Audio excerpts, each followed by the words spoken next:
Welcome friends.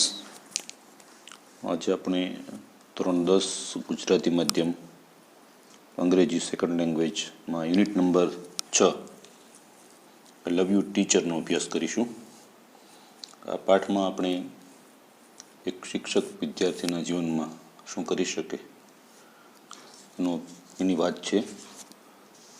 આપણે જાણીએ છીએ કે આપણા જીવનમાં માતા પિતા અને ગુરુ એટલે કે શિક્ષકનું ખૂબ જ મહત્ત્વનું સ્થાન છે. અને એક શિક્ષક છે એ વિદ્યાર્થીના જીવનમાં ખૂબ જ અગત્યનું સ્થાન ધરાવે છે અને એની જિંદગીને એ એક નવી રાહ આપી શકે છે. તો આવા જ એક શિક્ષકને સમર્પિત એવો પાઠ એલન કેલર દ્વારા લખાયેલો એના શિક્ષક માટેનો અભ્યાસ કરીશું. Helen Keller become deaf and blind when she was very young. Become એટલે થવું અથવા બનવું, ભૂતકાળ છે, બીકેમ થયા. એના પર્યાય છે be, become, occur, happen, take place, cause. Deaf એટલે બહેરું, બ્લાઇન્ડ એટલે અંધ, યંગ એટલે અહીં અર્થ થાય નાનું, લિટલ અથવા સ્મોલ. એનો બીજો એક અર્થ થાય યુવાન, પણ અહીં અર્થ થાય નાનું. જ્યારે હેલન કેલર ખૂબ નાની હતી ત્યારે તેણી બહેરી અને અંધ બની. Since she was deaf she did not learn to speak. Deaf એટલે બહેરું, આગળ આપણે જોયું. લર્ન એટલે શીખવું, સ્પીક સ્પોક, સ્પોકન, પર્યાય અટર, અટર્ડ, અટર્ડ, બોલવું. સિન્સનો અર્થ થાય કારણ કે, પર્યાય થાય બીકોઝ અને એઝ. પહેલાં મુખ્ય વાક્યનું છે, બીજા વાક્યનું ગુજરાતી કરશું. She did not learn to speak. તેણી બોલતા શીખી નહીં કારણ કે તે બહેરી હતી. અને એ વાત આપ જાણતા હશો કે જે લોકો બહેરા હોય, જે સાંભળી ન શકતા હોય, એ મહદઅંશે મોટાભાગે બોલી પણ શકતા નથી. કારણ કે આપણે શું બોલે છે સાંભળીએ તો જ એનું અનુકરણ કે અનુસરણ કરી શકીએ છીએ. એટલે એ બેન બહેરી હતી, એટલે એ પણ બોલતા શીખી નહીં. સો હર પેરેન્ટ્સ વેર એક્સ્ટ્રીમલી વરીડ. પેરેન્ટ્સ એટલે માતા પિતા. એક્સ્ટ્રીમલી શબ્દ ઘણીવાર આવી ગયો છે. એનો અર્થ થાય ટુ, વેરી, સો, અત્યંત અથવા ખૂબ જ. વરીડ એટલે બોધર્ડ, ચિંતિત. એટલે તેથી તેના માતા પિતા ખૂબ ચિંતિત હતા, કારણ કે એની પુત્રી છે એ બહેરી છે અને અંધ છે અને સાથે સાથે બોલતા પણ શીખી નથી. Then she found Miss Sullivan, a teacher for deaf and blind. Then એટલે પછી ફાઉન્ડ એવું ક્રિયા પછી ફાઇન્ડ, ફાઉન્ડ, ફાઉન્ડ એનો અર્થ થાય શોધવું. અહીંયા અર્થ થાય મળી આવવું. એને એક શિક્ષક મળ્યા જેનું નામ છે miss સુલિવન. A teacher four deaf and blind, જે બહેરા અને અંધ બાળકોને ભણાવે છે એવા એક શિક્ષક છે જેનું નામ છે મિસ સુલિવન. એ શિક્ષક એમને મળ્યા. તે ચેન્જ હેલન્સ લાઈફ. ચેન્જ એટલે બદલવું, પરિવર્તિત કરવું. અને આ શિક્ષકે હેલનના જીવનમાં ખૂબ જ પરિવર્તન લાવ્યા. Here is an account of the turning point in her life in her on words.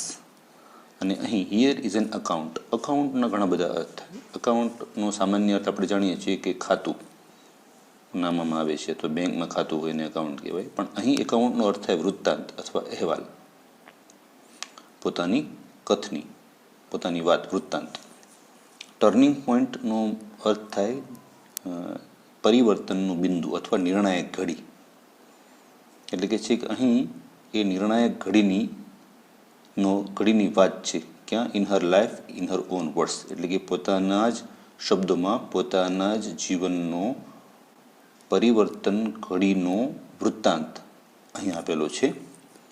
તો હવે આપણે એ વૃત્તાંત જે હેલન પોતાના શબ્દોમાં જ પોતાના શિક્ષક વિશે અને પોતાની જાત વિશે કહે છે એ ભણીએ. આઈ સ્ટીલ, આઈ એટલે આ પાઠમાં આઈ હેલન પોતે જ બોલે છે એટલે હેલનનો પાઠ છે, એટલે આઈ એટલે હેલન સમજશું. I still remember that morning of the year 1887.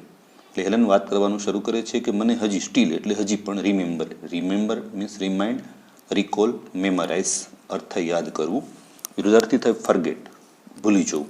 કે છે મને હજી એ 1887ની એ સવાર હજી પણ યાદ છે. I was just 7 years of age then. ત્યારે એ કહે છે કે હું માત્ર 7 વર્ષની હતી. માય ટીચર એને Suleman came to our house that day. અને તે દિવસે એટલે જ્યારે એ વાત કરે છે કે 1887ની એક સવારે, એ દિવસે જ્યારે એના શિક્ષક એના ઘરે આવે છે ત્યારે શું થાય છે તો કે છે એના ઘરે આવે છે અને next day she led me into her room and gave me a doll. અને બીજે દિવસે પછી શિક્ષક ફરીથી આવે છે અને ત્યારે લેડ એવું ક્રિયાપદ છે. લીડ, લેડ અર્થ થાય દોરી જવું, લઈ જવું. બીજો અર્થ થાય નેતૃત્વ કરવું, આગેવાની કરવી. અહીંયા અર્થ થાય લઈ જવું. એટલે મને એ પોતાના રૂમમાં લઈ ગયા અને મને એક ઢીંગલી આપી. ડોર એટલે ઢીંગલી. ગીવ ક્રિયાપદ છે. Give, gave, given. વિરુદ્ધાર્થી ટેક, ટુક, ટેકન. ગીવ એટલે આપવું. મને પોતાના રૂમમાં લઈ ગયા અને એક ઢીંગલી રમવા માટે આપી. આઈ played with it for a while. અને હું આ ઇટ એટલે ઢીંગલી, ડોલ. હું ઢીંગલીથી ફોર અ વાઇલ એટલે થોડા સમય માટે, થોડો સમય આ ઢીંગલીથી રમી. Then Miss Sullivan made some finger movement on my palm. ક્રિયાપદ છે મેડ, મેક, મેડ એટલે બનાવવું. અહીં અર્થ થાય કરું. ફિંગર એટલે આંગળી, મૂવમેન્ટ એટલે હલન ચલન. ઓન માય પામ એટલે હથેળી. એટલે પછી આ ઢીંગલીથી હું રમતી, થોડી વાર રમી, પછી એને મારા હાથ ઉપર, મારી હથેળી ઉપર પોતાની આંગળીથી કંઈક મૂવમેન્ટ, કંઈક હલનચલન કર્યું. It was an exciting experience. Experience એટલે અનુભવ, એક્સાઇટિંગ એટલે ઉત્તેજિત, રોમાંચિત. એટલે કે છે મારા માટે એ ખૂબ રોમાંચક અનુભવ હતો. I got interested in that play and started imitating the movement she made with her finger. અને કહે છે કે આ મને એટલી બધી એમાં મજા આવી, રોમાંચ થયો કે I got interested in that play. અને આ રમતમાં, પ્લે એટલે રમત, આ રમતમાં મને એટલો બધો રસ પડ્યો. આગળ આવી ગયું છે ગેટ ઇન્ટરેસ્ટેડ ઇન એટલે માં રસ પડવું. એટલે એટલો બધો રસ પડ્યો કે I started imitating the movement she made with her finger. અને આઈ સ્ટાર્ટ એટલે શરૂ કરવું. ઇમિટેટ ક્રિયાપદ છે. ઇમિટેટેડ પર્યાય થાય કોપી, કોપીડ. નકલ કરવી. એટલે મેં આજે એ ક્રિયા કરતા હતા એની મેં નકલ કરી. ક્યારે? શી મેડ વિથ હર ફિંગર. જેવી રીતે એને પોતાની આંગળીથી મારી હથેળી ઉપર જે પ્રકારની મૂવમેન્ટ કરી, જે પ્રકારની હલનચલન કે જે પ્રકારની હરકત કરી, એવી જ હરકતની મેં કોપી કરવાનું શરૂ કર્યું. શું કામ? તો કે I got interested in that play. અને મને એ રમતમાં ખૂબ રસ પડ્યો. એટલે મને એ રમતમાં રસ પડ્યો અને તેણીએ જે મારી હથેળી ઉપર કે પોતાની આંગળીથી મારી હથેળી ઉપર જે મૂવમેન્ટ કરી એની હું નકલ કરવા લાગી. When I finally succeeded in doing that correctly I was thrilled. Finally એટલે આવી ગયું છે આગળ. ફાઇનલી એટલે અલ્ટિમેટલી, એટ લાસ્ટ, ઇવેન્ચ્યુઅલી એટલે છેવટે, આખરે. સક્સીડ એવું ક્રિયાપદ છે. સક્સીડેડ એટલે સફળ થવું. ડુ, ડીડ, ડન કરવું. કરેક્ટલી એટલે સાચી રીતે. જ્યારે હું એ ક્રિયા કરવામાં સફળ થઈ, આખરે જ્યારે હું એ ક્રિયા કરવામાં સંપૂર્ણપણે સફળ થઈ ત્યારે હું ખૂબ જ રોમાંચિત થઈ ગઈ. I did not know that I was spelling DOLL, doll. એ કહે છે કે હું આજે મારા શિક્ષક મારા હાથ ઉપર જે હલનચલન કે ક્રિયા કરતા હતા એ ક્રિયા હું પણ કરવા લાગી. એટલે હું એની નકલ કરવા લાગી. અને નકલ કરતાં જ્યારે ખરેખર હું આ ક્રિયા કરવામાં સફળ થઈ ત્યારે મને એવી ખબર નહોતી કે હું જે નકલ કરતી હતી કે ક્રિયા કરતી હતી એ ડોલ, DOLL, ડોલ એટલે ઢીંગલીનો સ્પેલિંગ હતો. મતલબ કે આ બેન છે એને જ્યારે ઢીંગલી રમવા આપી ત્યારે આ હેલનને ખબર નથી આ શું છે. અને એ શું છે એ જણાવવા માટે એને એના હથેળી ઉપર ડોલનો સ્પેલિંગ લખ્યો હતો. અને એ નકલ કરવામાં જ્યારે હેલન સફળ થઈ ત્યારે એને ખૂબ આનંદ થયો, રોમાંચિત થઈ ગઈ કે પોતે ડોલ એટલે ઢીંગલીનો સ્પેલિંગ લખી રહી છે. અને પછી જાણ થઈ. Some days later we were walking in our garden. પછી બીજી એક ઘટના છે કે થોડા દિવસ લેટર, એવું એક વિશેષણ છે. લેટ એટલે મોડું, લેટર મોડું, વધારે મોડું અને સૌથી મોડું. એટલે કે છે થોડા દિવસો પછી. લેટરનો બીજો એક અર્થ થાય પછી. થોડા દિવસો પછી we were walking in our garden. અમે અમારા બગીચામાં ચાલી રહ્યા હતા. Suddenly my teacher put my hand under the water tap. Suddenly એટલે આગળ આવી ગયું છે ઓલ ઓફ સડન, અચાનક.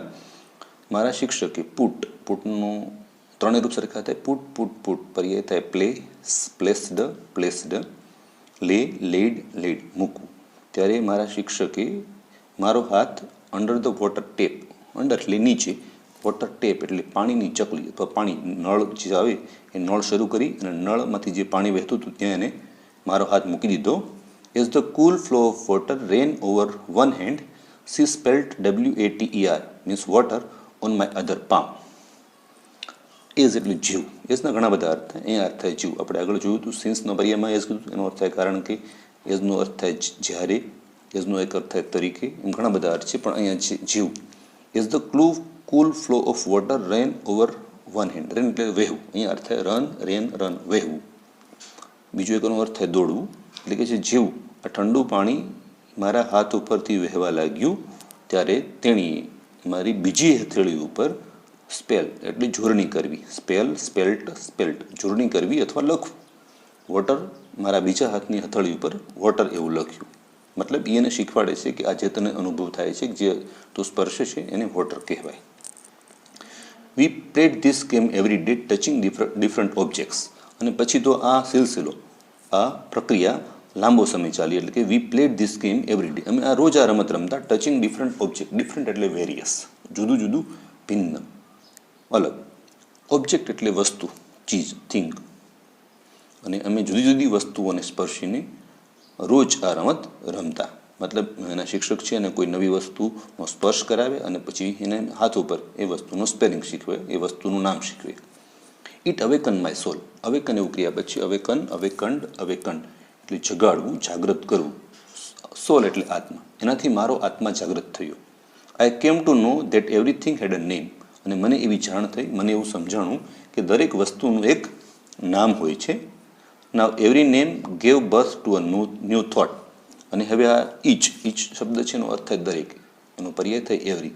એટલે કે દરેક શબ્દ એ ગીવ બર્થ, એનું ભૂતકાળ ગેવ બર્થ, જન્મ આપ્યો, જન્મ આપવો, ટુ ન્યૂ થોટ એટલે વિચાર, આઈડિયા. અને આ દરેક શબ્દએ મને નવા વિચારને જન્મ આપ્યો. એટલે દરેક શબ્દથી મને નવો વિચાર આવ્યો. I was connected with the world through all this word. અને પછી એને ખૂબ આનંદ થયો અને ખૂબ સંતોષ થયો કે આઈ વોઝ કનેક્ટ એટલે જોડાવું, કનેક્ટેડ થ્રુ એટલે થી, વડે, દ્વારા, અને વર્ડ એટલે શબ્દો. કે છે કે હું ખૂબ ખુશ થઈ કે I was connected with the world through all this words. અને આ બધા શબ્દો વડે હું આ દુનિયા સાથે જોડાય. Miss Sullivan use to take me to long walk every morning. હવે બીજી એક ઘટના છે કે એ બેન એને રોજ સવારે ચાલવા માટે, વોકિંગ કરવા માટે લઈ જતા હતા. યુઝ ટુ આગળ ભણ્યા છીએ. યુઝ ટુ છે એક સહાયકારક ક્રિયાપદ છે અને આપણે 10માં અને આગળ 11-12માં પણ આવે છે. એનો અર્થ થાય થી ટેવાયેલા હોવું. એ ભૂતકાળમાં કોઈ નિયમિત થતી ક્રિયા કે ટેવને કારણે થતી ક્રિયા સૂચવવા માટે વપરાય છે. આપણે આગળ ભણ્યા ત્યારે કીધું કે હું પહેલાં વોલીબોલ રમતો હતો. એનો મતલબ કે જ્યારે હું I use to play volleyball when I was a student. મતલબ જ્યારે હું વિદ્યાર્થી હતો ત્યારે વોલીબોલ રમતો હતો. મતલબ હવે હું વિદ્યાર્થી નથી અને હવે હું નિયમિત વોલીબોલ રમતો નથી, એવો અર્થ થાય. આ યુઝ ટુનો અર્થ થાય કે આવું એ નિયમિત પહેલાં ભૂતકાળમાં નિયમિતપણે કરતા હતા. Miss Sullivan use to take me to long walks every morning. એટલે કે છે રોજ સવારે મિસ સુલિવાન મને દૂર સુધી ચાલવા લઈ જતા હતા. I had a lot of question to ask. Have એવું ક્રિયાપદ છે. હેડ એટલે ની પાસે હોવું. મારે ક્વેશ્ચન એટલે પ્રશ્ન, મારે ઘણા બધા પ્રશ્નો પૂછવાના હતા. I would write something on her palm and in turn she would talk into my palm as people talk into babies ear. અને અમે બંને આ રીતે વાત કરતા હતા કે મને જે પ્રશ્ન હોય તો પ્રશ્ન શું કરું, તો I would write something on her palm. હું એની હથેળી ઉપર મને જે પ્રશ્ન હોય, જે મુશ્કેલી હોય, જે જાણવું હોય એ વસ્તુ લખતી. એન્ડ ઇન ટર્ન એટલે અહીંયા ઇન રિપ્લાય, એના જવાબમાં she would talk into my palm. અને એ મારી હથેળી પર વાત કરતા. હથેળી પર વાત કરતા મતલબ હથેળી પર લખી આપતા. કારણ કે એ બહેરી હતી, સાંભળી તો શકતી નહોતી, એટલે એ પોતાની હથેળી ઉપર એ લખતા. As people talk into babies ear. જેમ બાળકો સાથે લોકો વાત કરે એમ એ મારી હથેળી ઉપર લખી અને મારી સાથે વાત કરતા હતા. My teacher satisfied my curiosity. Satisfied એવું ક્રિયાપદ છે. સેટિસ્ફાઈડ સંતોષવું, સંતોષ આપવું. ક્યુરિયોસિટી એટલે જિજ્ઞાસા, કુતૂહલતા, આતુરતા. અને આ રીતે મારા શિક્ષક છે એ મારી જિજ્ઞાસા વૃત્તિને સંતોષતા. Now everything around me was full of life, love and joy. અને હવે આ મને શબ્દોના નામ હોય, દરેક શબ્દ એક નવા વિચારને જન્મ આપતો હતો અને આ દરેક શબ્દને કારણે હું દુનિયા સાથે જોડાઈ હતી. એટલે હવે મને સમજાણું કે મારી આસપાસની દરેક વસ્તુ છે એ ખરેખર એ જીવન, પ્રેમ અને આનંદથી ભરેલી છે.